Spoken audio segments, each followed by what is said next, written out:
Squirting. What exactly is it? Is it premature ejaculation or something entirely different? I'm Rena Malik, a urologist and pelvic surgeon, and today we're going to explore this topic. So, squirting is the release of fluid, often a larger amount, clear and without odor, that comes from the urethra, or the place where urine usually exits during orgasm. Now, before we dive into what this fluid actually is, it helps to understand the anatomy first. To begin, there's the urethra.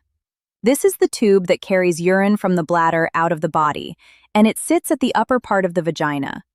Just beneath the urethra are small glands known as the Skene's glands. These are duct-like structures located under the urethra, and they are considered similar to the male prostate. Now, what does similar mean in this context?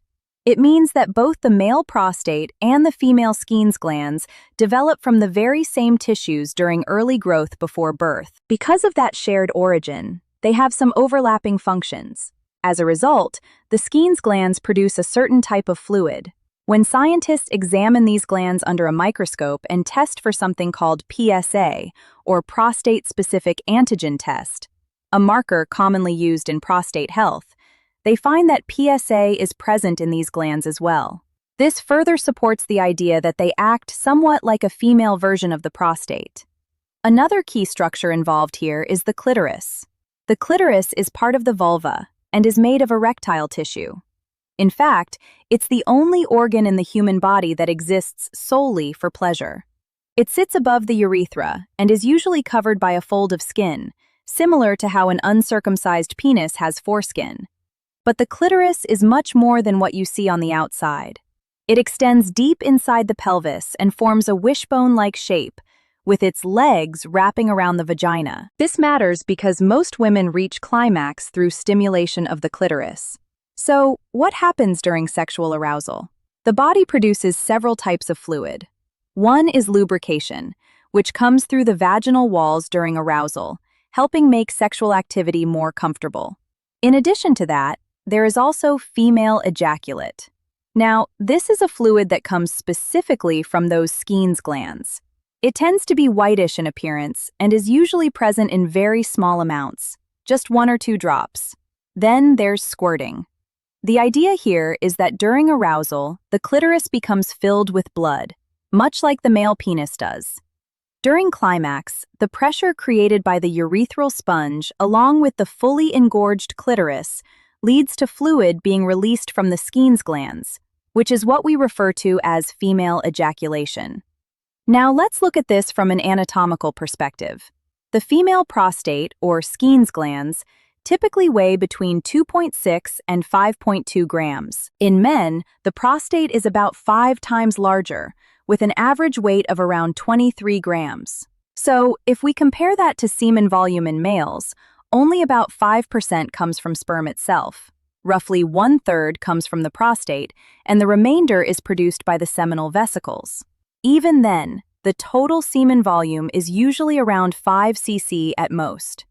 With that in mind, it's hard to imagine that a large volume of fluid could come solely from the female Skene's glands. However, they likely still play a role.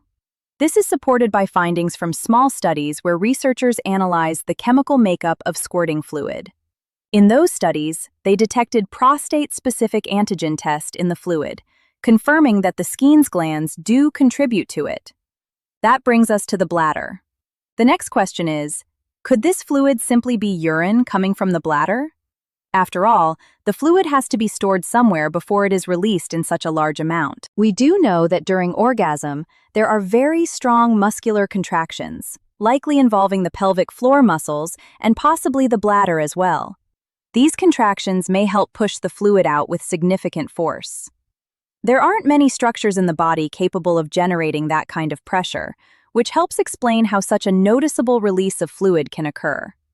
So, in that same small study where researchers identified prostate-specific antigen test in the squirting fluid, they also found that the fluid was somewhat like diluted urine.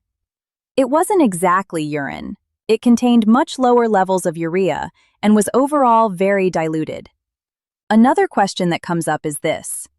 If you empty your bladder before sex, which many people do Then how could the fluid be urine?